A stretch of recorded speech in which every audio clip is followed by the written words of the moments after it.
government has been doing for us to keep economy afloat. And I think I've covered this in my previous sharing sessions as well.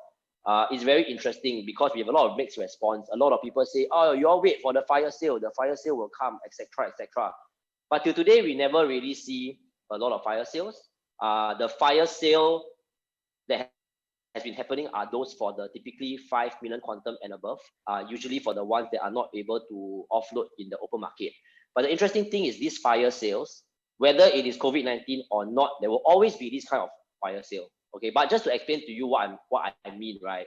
So we all know this is the biggest problem, the circuit breaker, the COVID-19 situation. So last year, just before circuit breaker, there was some speculators, some journalists, they came up with this particular article. You know, they expected certain developers to sell at about 8% drop, or to move fewer houses in that sense. But I don't think that's what we actually saw. Now, I think for you all know, developments that can sell, they sell.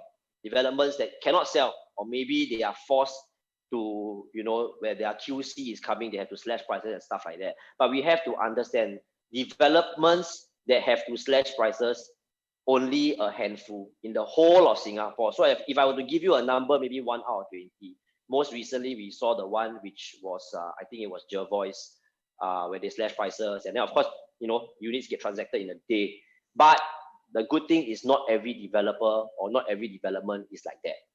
Okay, so of course, this is during the start of the circuit breaker. Everybody predicted a drop, analysts expected to cut prices.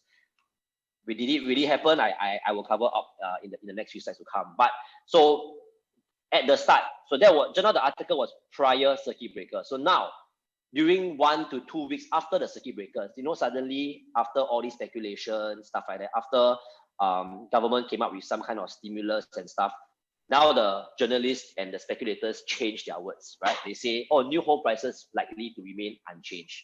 And I think for the journalists, for the analysts to come up with things like this, right, they probably would already know what the government is doing would be working, which is why they dare not manipulate the market so much as far as it comes to the media representation of things. So it's very interesting because during the circuit breaker, of course, they reiterated this fact. They said new home prices not likely to change. So which means if you say new home prices likely to remain unchanged, what does it mean? It means that obviously it will follow the typical trajectory of the market. Now, when you say typical trajectory of the market, we would see in hindsight probably about a 3% growth year on year for very medium project. I would say for the median property price index. That has been the typical trajectory in the last 5 to 6 years. So when you say something like this, obviously it means we are still going towards the direction that we want to go, which is upwards. Okay. Of course, to reiterate whatever that they said about the market going remain unchanged and stuff like that, you have to understand what the government has done. So for these speculators to come up with this kind of judgment. So obviously, I think resilience budget is something that we saw. Basically, in a very macro level, what this resilience budget was incepted to do is to keep economies afloat. When you say economy, obviously everybody thinks about the whole market, Singapore. Your economy could be your banks, etc., etc. But what it really went down to the micro level of things is to even support your hawkers, your Grab drivers, stuff like that. Every economy is stemmed from ground zero. I like to say it lah. So your ground zero will be your layman, white collar workers, and of course, if the white collar workers' jobs are not affected, or the government stimulus is here to, and it gives them certain breathing space.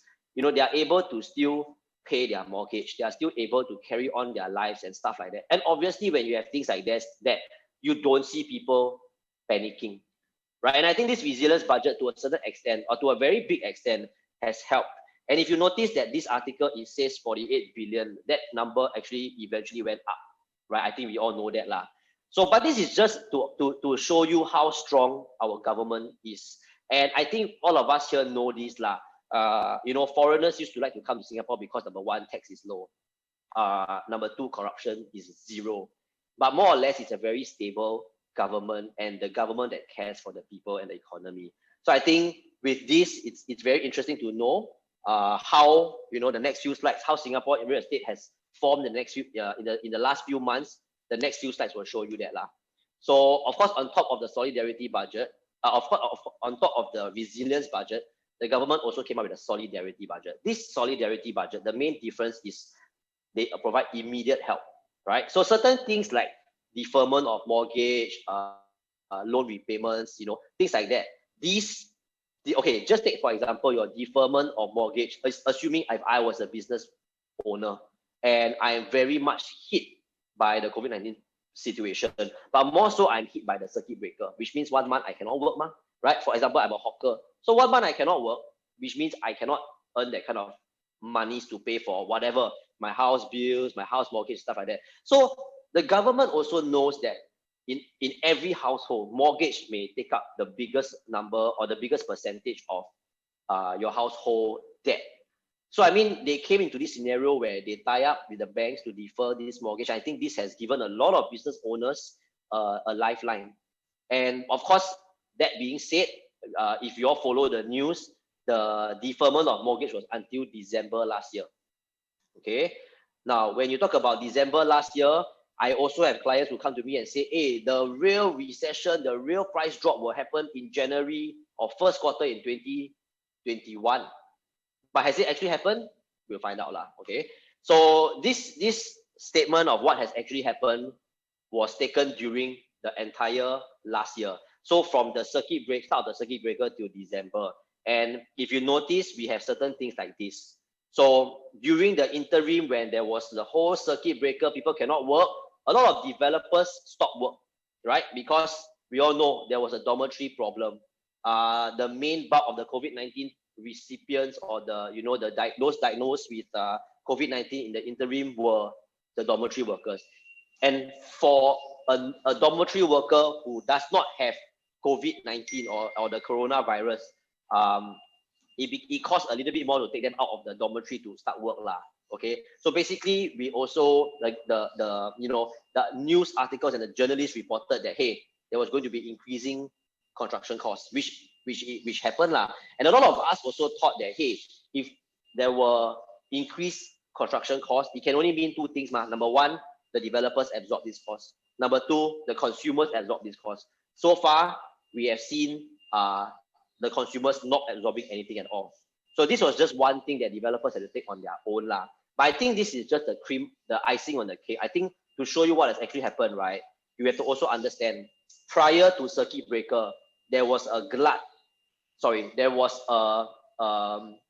very minimal, or I would say the supply of new launches were not much. Like you see, even until today, this year, we don't have very many new launches. I think after the next Pasir Ris 8-1 Burnham peak, probably not that many land for sale. But that would constitute to another fundamental, which I will explain in a while. Now, the gist of us to understand this particular slide, when you talk about the decreasing land bank, okay, I know some of you may not understand what this graph means, to be honest, but I think the layman thing you must understand is that in the last few years, okay, foreigners do not constitute our main bulk of the price increase. So last time, you know, there were always people from overseas, they come in and they pay a higher amount. And then of course, us as Singaporeans, that amount goes higher, it becomes harder for us to afford in that sense. But what we have to see and what we have to understand in the last 3 years, basically the government keep increasing land bank only for one sole reason, right? It's because it has to feed this, what I call the organic demand. Organic demand basically will be people who stay in your Pinnacle, stay in your Dawson, your Peak at Toa Payoh. They already hit 5 years. They want to sell because they're sitting on some profit. And when they sell at that particular time, these monies have to go back into real estate.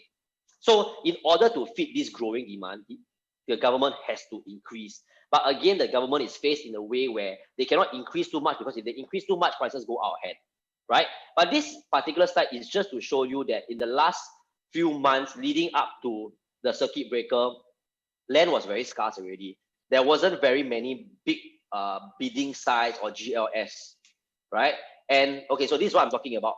The real demand is from what we call the organic demand. So if you notice this particular circle or this balloon here, you realize that in 2020, 2021, 2022, there would be a huge number of flats that have reached this MOP period.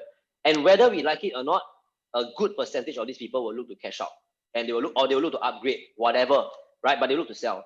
Immediately, if they sell, they have to come back into the market. They cannot stay, on the streets, right? You know what I mean? So the government, in a certain sense, has to cater to this demand. Okay. So this particular slide, of course, the question here is what are the real estate sentiments now? I think it's just to show you what has happened. Okay. Very interestingly enough, of course, circuit breaker last year, April, we saw the lowest transacted volume. Cannot see, show flat all closed. Remember, so we, even as agents, we started to sell stuff online. We started to go your Zoom call, your virtual tours, etc. So, this is, when you look at my cursor here, this is what we call a knee-jerk reaction. And the knee-jerk reaction typically comes from what we call the pent-up demand. But if you see from this growth of 293 transactions to 509, this knee-jerk reaction is very small. It is not like the significant kind where from 293 straight away jumps to 1,000 plus. Because at this point of time, even in May, the COVID-19 or the coronavirus is still very rampant. Just that the government had to open doors to, recoup or recover the economy to a certain extent. Okay, but as you can see, if you look at this particular chart, I think when we hit almost August, our transactions, our sales transactions in Singapore was almost pre-COVID level, and in February, which is about 1,300 per month thereabout. Of course, fast forward today, it almost seems like the COVID-19 didn't happen at all. Okay, now I think from a realtor's point of view, we all know usually August for us is Hungry Ghost Festival . Most of the time, Chinese don't like to buy things because they are a bit pantang. So most of the time, we always see a slump in transaction volumes in August. But the funny thing is, last year during August, even though it was the Hungry Ghost Festival, the sales numbers were one of the highest in the year. But you have to understand the thing that really fueled this transaction volume is the demand. So hungry ghosts or not, obviously the demand from the consumers are hungrier, which means the real hungry ghosts are us, So I mean, this is a very interesting article, but you have to also understand last year in September, I think it was the best performing month. Okay, despite all these COVID-19 and stuff like that, but just understand that COVID-19 was still happening. So a lot of people who have come to me and say, hey, Kenchi, you see, why are there transactions that are still so bullish, even though we are in a pandemic like this? But I would say that the real answer to this is because in Singapore, most of the time, the typical route for any consumer is you buy a HDB first. Now your HDB, probably after 5 years, you make 200,000, 300,000 from it. You definitely want to upgrade your quality of life. And this is one of the proper or the real fundamental that we've seen. I think even for people who are here, you have had either 1 or 2 episodes where your clients want to upgrade. And this is just what we are seeing, right? So moving forward, I think this is interesting because you all know, I think some of you who are in this talk today, you have been involved with either one of these. More often than not, you'll be involved with the M or Penrose, right? So the M is very interesting. The M, Wing Tai had to launch this trial circuit breaker. So it states a lot about the economy when you are a buyer and you know that the circuit breaker is coming 1st of April, right? But you also know that besides the circuit breaker coming, the pandemic is coming. But you just want to rush into something, or you don't mind taking that leap of faith to buy something without a lot of assurance of the future. So this particular at the M, right, it kind of showed the strength of the market at that point of time. Now you have to understand certain things that constitute this demand, certain things that have allowed consumers to buy and not feel the pain. Obviously, is all the cooling measures. And I would say namely your loan to value and your TDSR. The difference, of course, now and 10 years ago, you will realize maybe 10 to 12 years ago, the loan to value was 90% or 80%, 85%. Today is 75%, which means if you want to buy a condo of $1 million, 250,000 you must take out from cash. Now, it may seem like a very big feat. It may seem like it's a lot of money, But what you actually realize by doing this, the government forces all the consumers to be very frugal and very thrifty in their purchase, which means during a recession like this, they will be less likely to force to sell because 75% only ma. You get what I mean? So just to fast forward or to look back probably about 4-5 years ago, our market was still very speculative. Means what? Means speculation or speculators are the people who only have this amount of money as a down payment. They got no holding power. And when you have people like that, the prices can be a little bit volatile because assuming I'm a speculator, I buy something and I take full loan for it, right? I only have this bullet, I cannot hold after if the unit is not tenanted out. More often than not, after 6-7 months of of no occupancy in the unit, right, I'll be forced to sell this unit. And when I sell this unit, I have to sell it at kind of a loss, that kind of stuff. So that's exactly what the government didn't want to do. Okay, but I mean, we come back to this particular slide. It's interesting because I say 70% over a weekend. This is prior the circuit breaker. Now, during the circuit breaker or during the the right smack in the middle of the pandemic, we had the launch of Penrose, and I think all of you here have seen how crazy Penrose was sold, right? So it's very interesting to see like, hey, people always say, oh, pandemic, recession, but people still buying. So this kind of shows you that this demand is real one.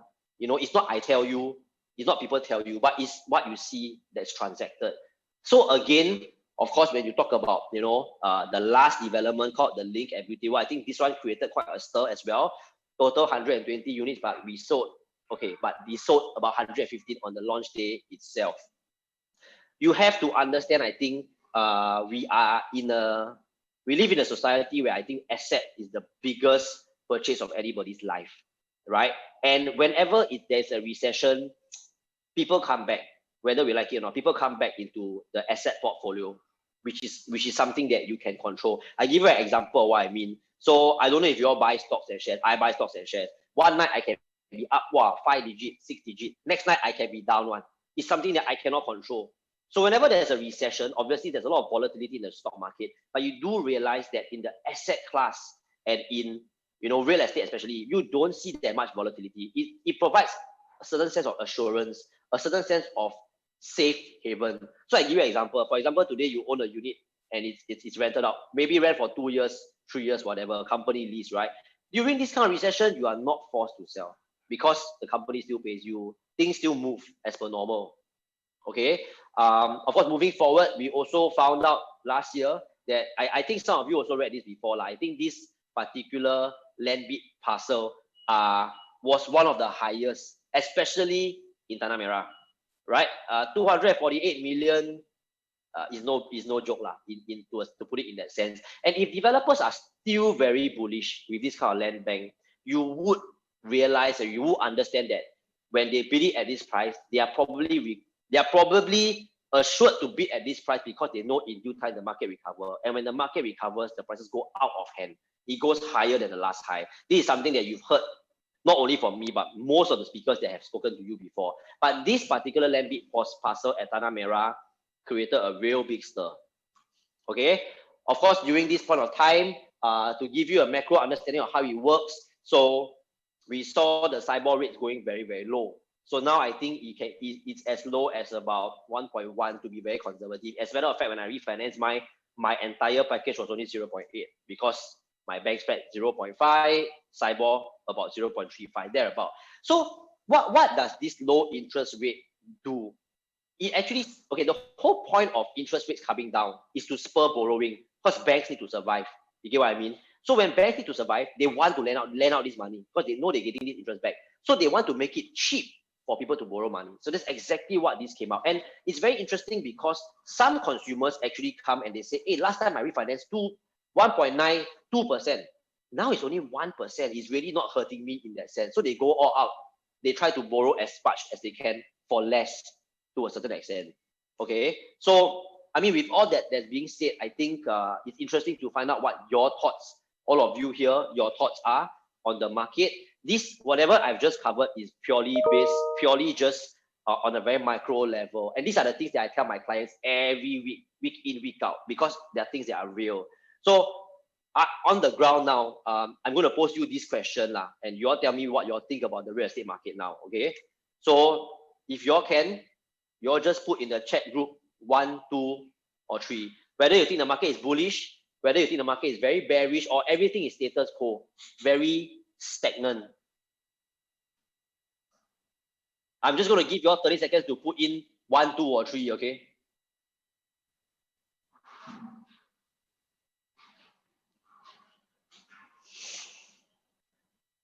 Okay, very good, very good. Everybody says 1.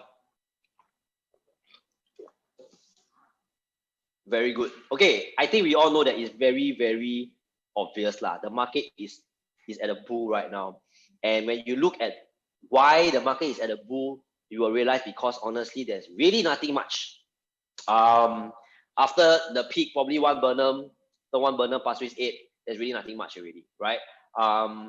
There are no mega launches at this point of time. So again, when you have to feed a demand that's always very strong, you would have the market being very bullish in that sense. Okay, so again, this is just to explain to you what the analyst has said. It's very interesting because all these cooling measures, I don't know if you all remember here, 2018, they increased the ABSD to another 5%. And then you have Riverfront and Park Colonial selling 24 hours, market Pai Chang Long, you know what I mean? People were there up to 5, 6 a.m. and stuff like that. So to a certain extent, a lot of us are complaining. We complain, wow, there's this, new 5% ABSD, government don't want us to buy anymore, etc., etc. But what this 5% was actually there to do was to kill off the en bloc market, because en bloc frenzy was going out of hand. Now, I take it into a very layman understanding. So last time there are certain things like Woodleigh Residences. Don't get me wrong, I'm not here to piss anybody off. Woodleigh Residences is a very beautiful development. I love it. But at the point of time it was launched very high. The launch price is something that, if you ask me, the market will get to sooner or later. But assuming you launch it in maybe say 2019, but you launch it at 2024 price, there would be a scenario where you would need to, the developer or the development needs to try to reach that price point. It's a very simple or very layman thing, because we know that the property price index year on year, it goes up. So it's just a matter of pricing your project correctly. Okay, but what I want to explain in this particular slide, of course, is the second point, where the implementation of cooling measures has cushioned the market in the current recession. So that's exactly what I mean when I talk about the 75% loan to value, your TDSR, your ABSD and stuff like that. Basically, what the government has tried to do is they've tried to recession-proof your $1 to $2 million kind of real estate. Okay, I give you an example again. If I am a speculator, I buy a 1-bedroom condo at $1 million. Okay, maybe I rent it out at 3,000, 2,008, whatever, stuff like that. Generally, if I can get that kind of rental, it doesn't mean that I will need to sell it.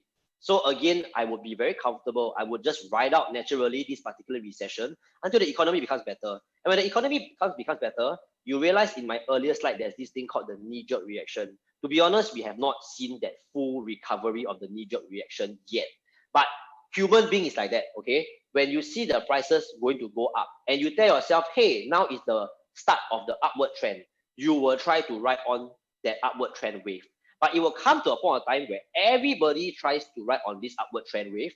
It really pushes the price higher and higher. So that's how it is. So the whole function and the whole rationale of the market being super bullish at this point of time is really because still the demand is very strong.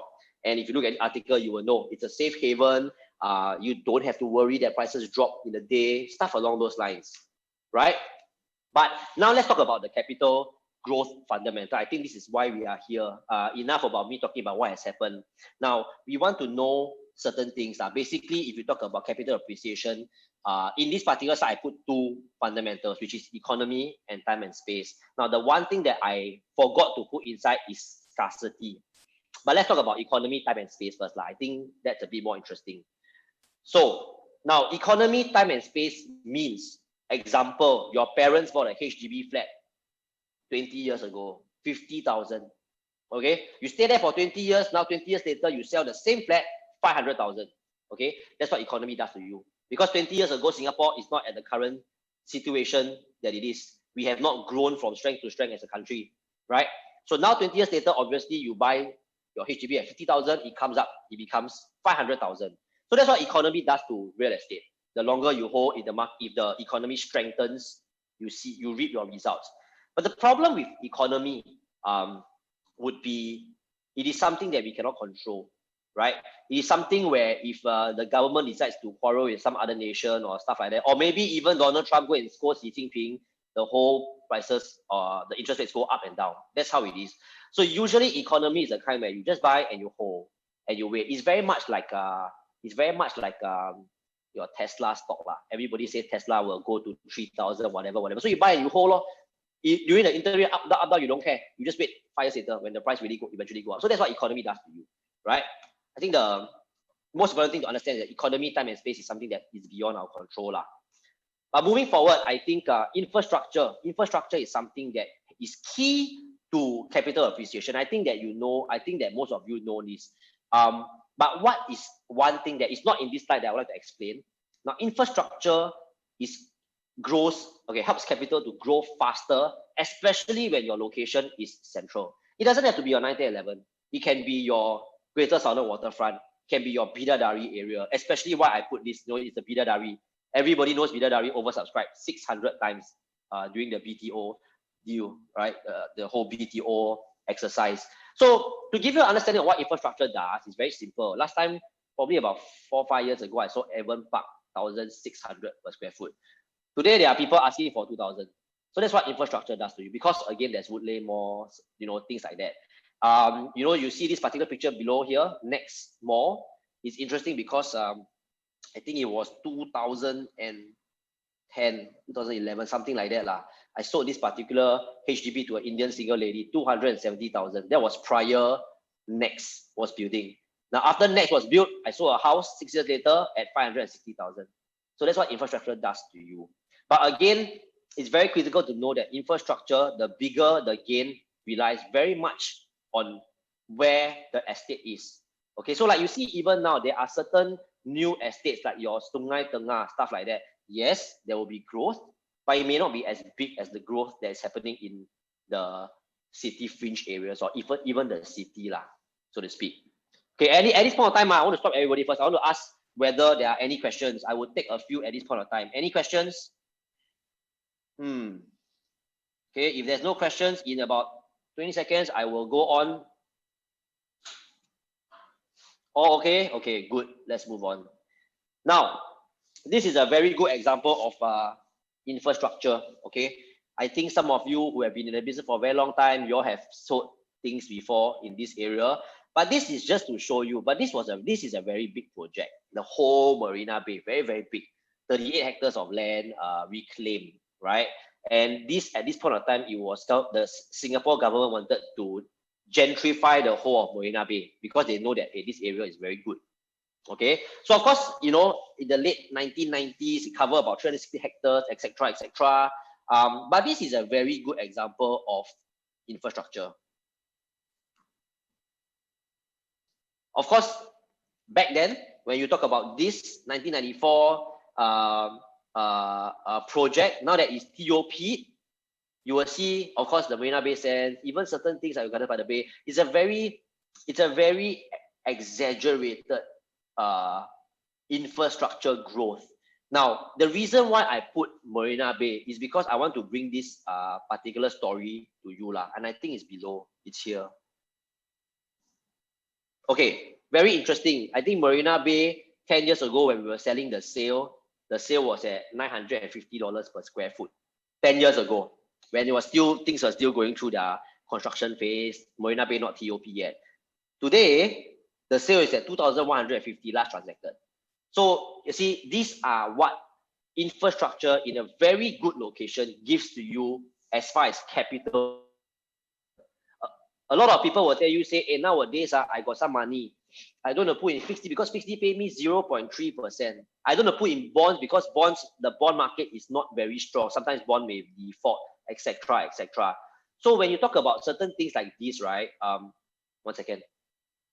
Okay, so when you talk about certain things like this, you realize that when you talk about just rental yield alone in a good location, obviously we'll talk about the things that are about 3%, stuff along those lines. And when you talk about rental yields at 3%, and you take into consideration your interest only at 1, which means you hedge off this interest at 1%, meaning to say you net 2%, right? It is still better than your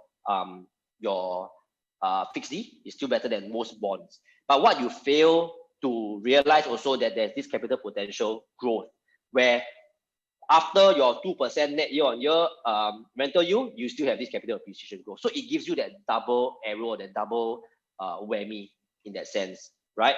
So now it relates back into this particular topic about the peak at Novena. I think, as you all know, I do 5 Derbyshire. I sold a couple of units there. I sold a couple of units at New and Novena. Some of my guys know this. Basically, I've been in Novena as a GTA probably about 8 years now. One thing that I've learned from Novena last time and Novena now is last time not so high tech lah.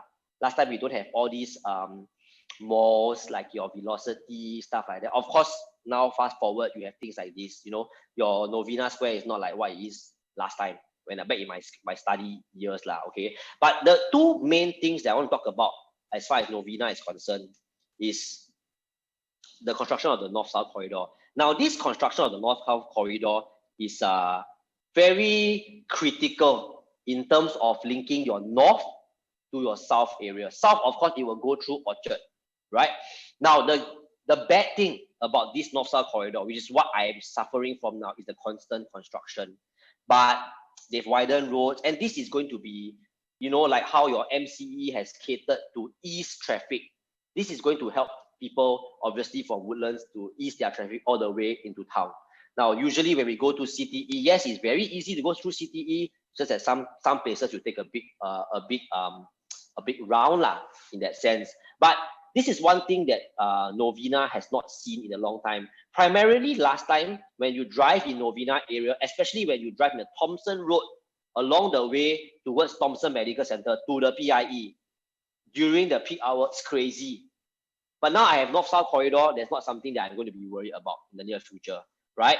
So like you see this particular article, it says those living, working nearby, of course, they resign to jams and noise, but same thing, I'm looking forward to its completion. I think that would create a lot of traction in this area. Okay. Of course, this is just the article that was published just late last year. Now, what we have seen for this North-South corridor, okay, for those of you who are familiar, even for those of you who have sold Jadescape before, North-South corridor comes from there as well. Okay, we were looking for this to TOP, maybe 2025, 2026, that kind of thing. So it is still on track. It is still on track to TOP by that time. But you will just remember, or you'll just realize that by the time that it TOPs, the traffic will be a bit more seamless.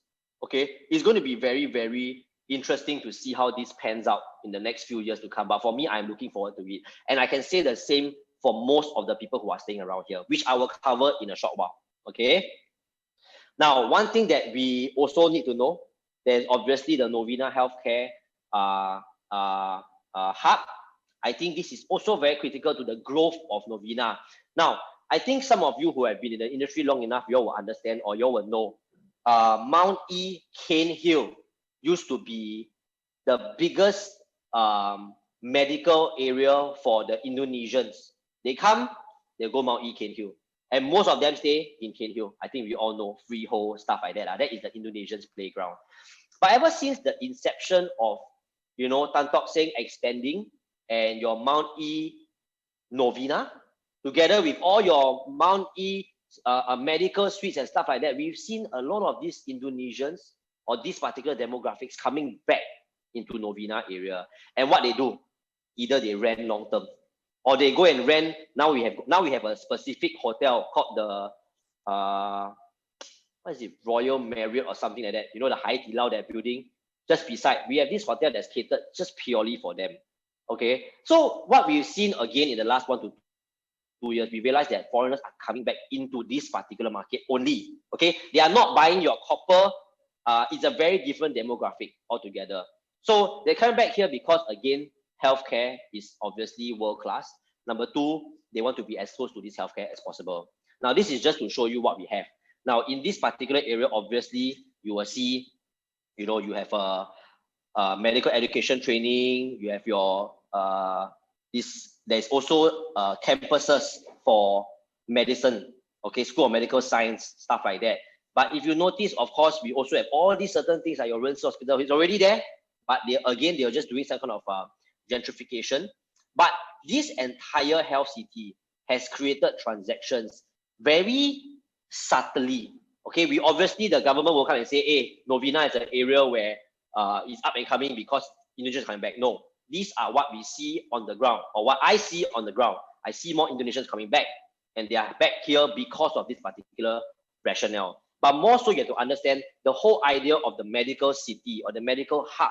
It's not just to go in and it becomes a brick wall and stuff like that. They want to introduce some sort of livability in it, which is why you see a lot of fauna. You see they even come up with this central park. You ask me whether got use, I'll tell you there's no use for it. But it makes the place very pleasant.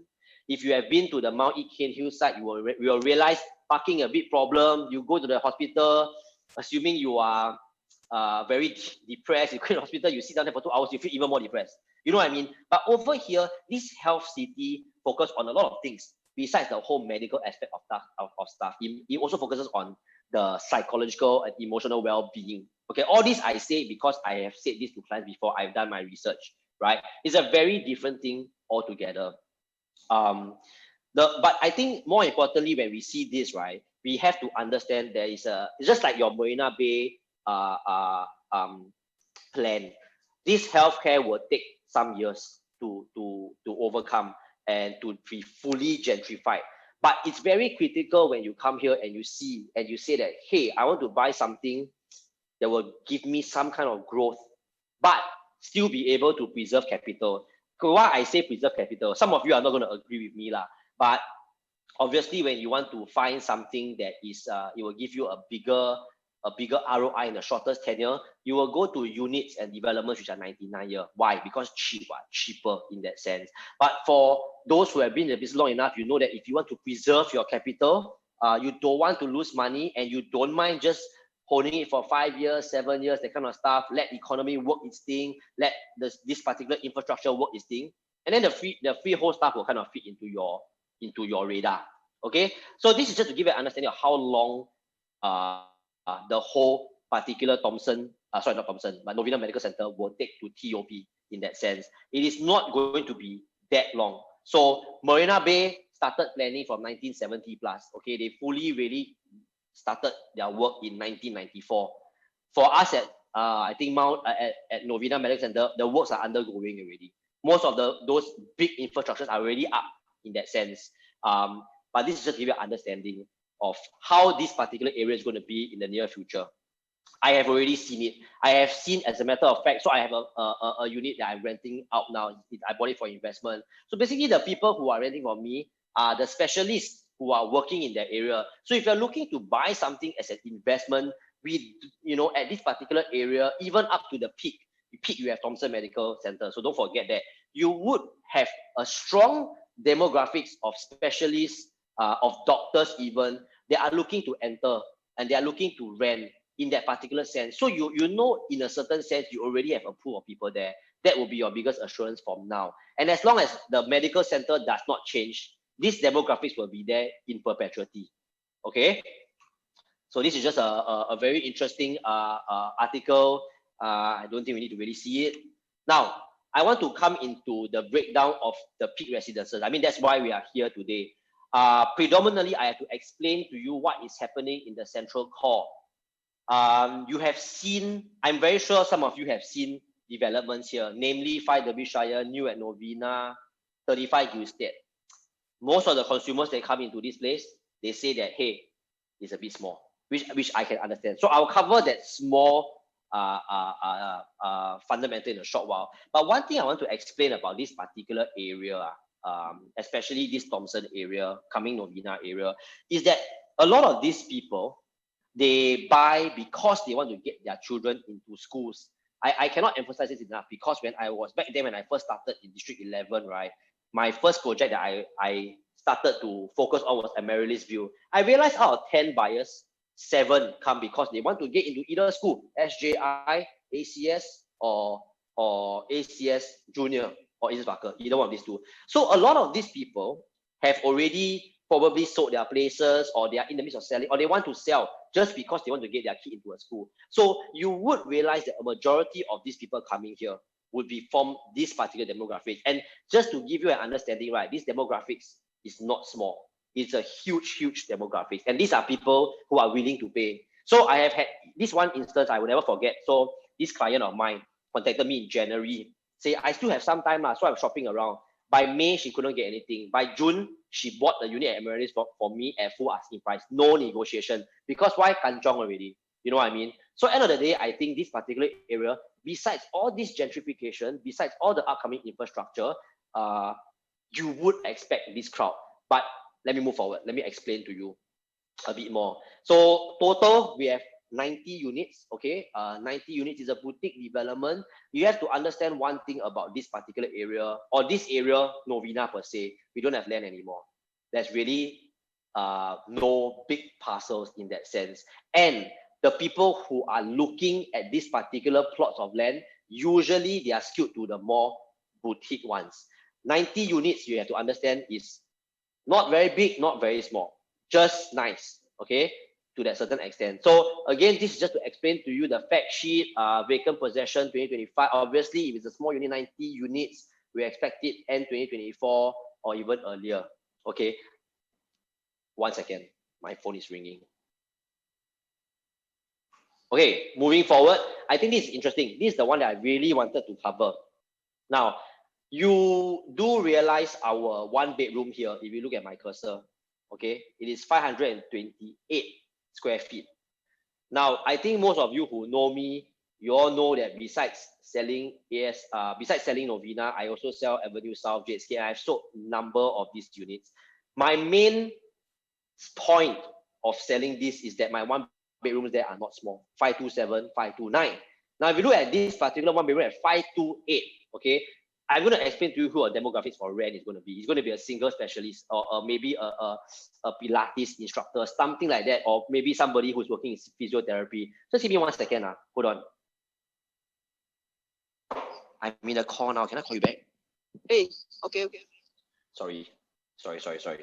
Okay, so to give you an example again, when you talk about who your demographics are going to be, there will always be this single guy, single lady, just probably who are specialists in this particular area, who are looking to rent. And the thing about renting is that they need size. You know, they need units that are not, say, 400 plus square feet, etc., etc. They will be looking at least minimally about 500 to 520. And it's very interesting because once the floor plans are out, we will send this to you. You will be able to see how flexible and how efficient the space is.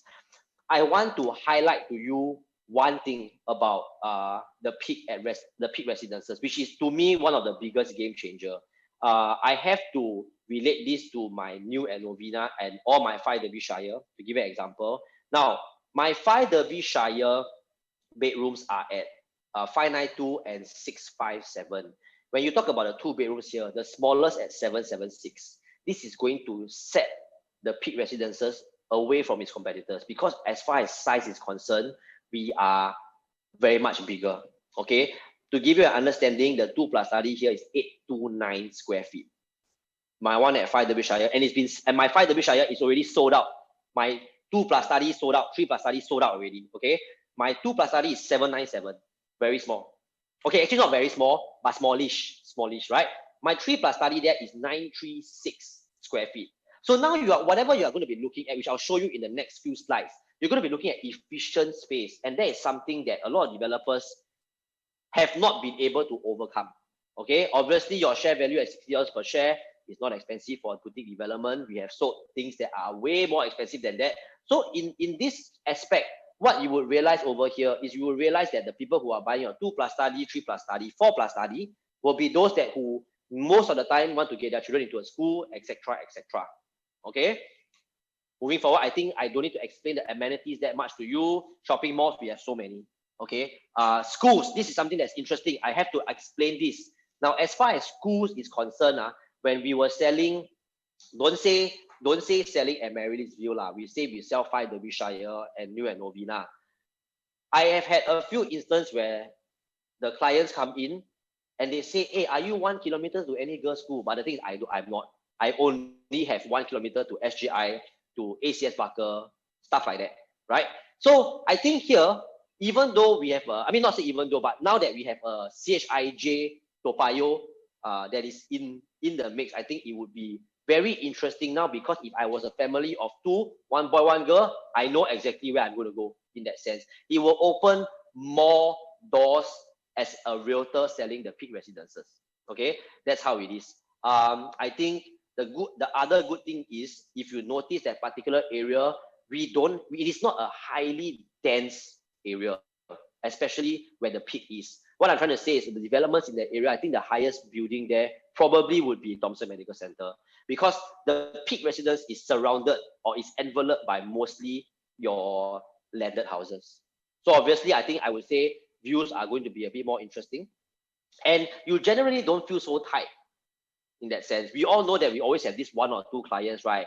If they got 10 blocks there, 10 high-rise blocks, they'll be like, okay, I don't want to see this because it feels that I cannot breathe to a certain extent.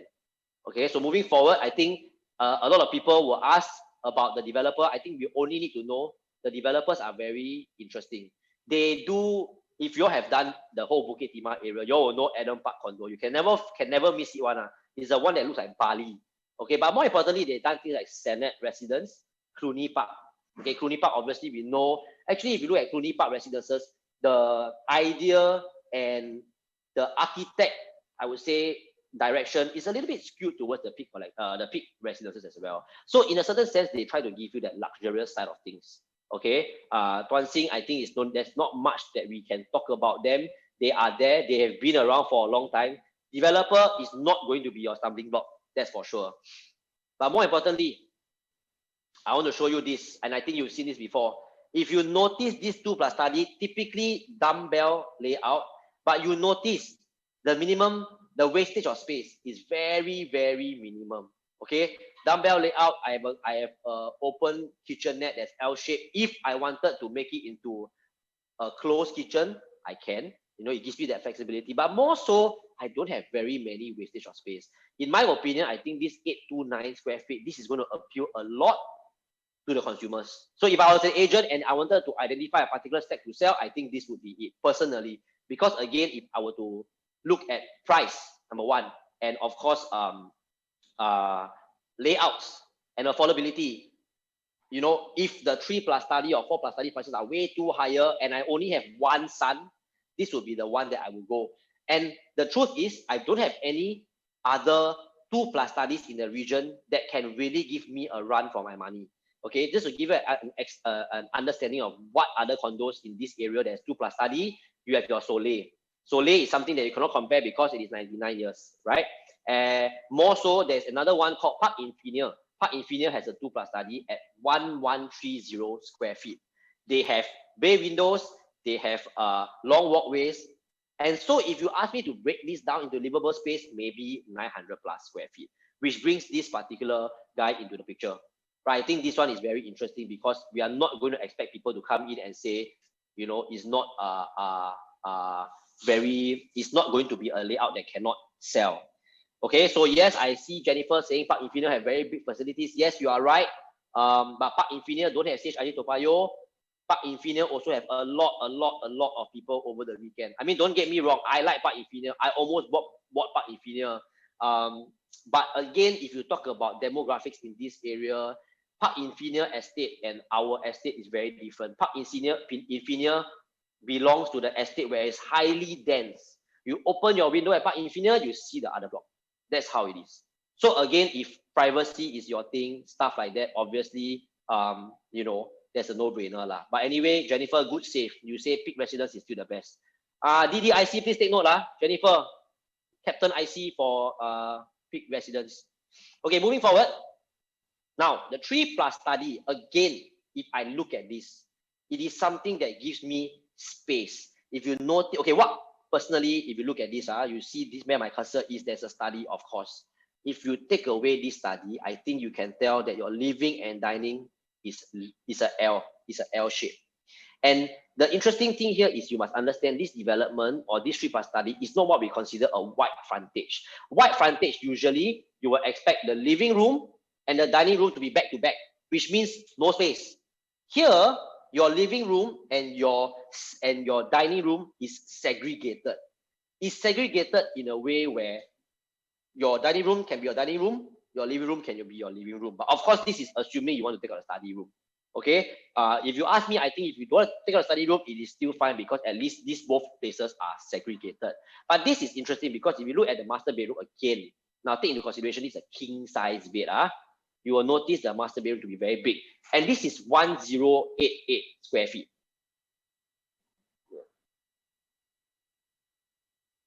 Okay, wait, sorry, Anna, you are absolutely right. Junior is not within, for sure, Barker. But now we have CHIJ Toa Payoh and we have SGI. So again, you have 2 good boys schools and you have 1 girls school. So thanks for Anna. But okay, let's come back to this topic. Now, when you look at this, this is a very traditional layout.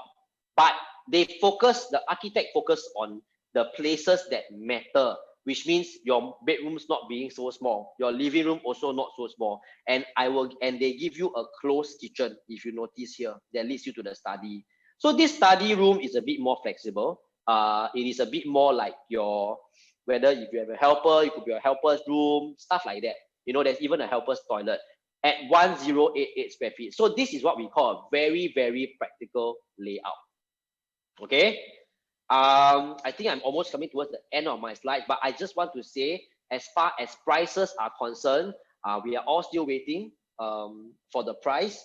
I think I can't give you this number at this point of time. This one, as far as I think the DDs and ICs are meeting the developer this Friday, we'll see what happens from there.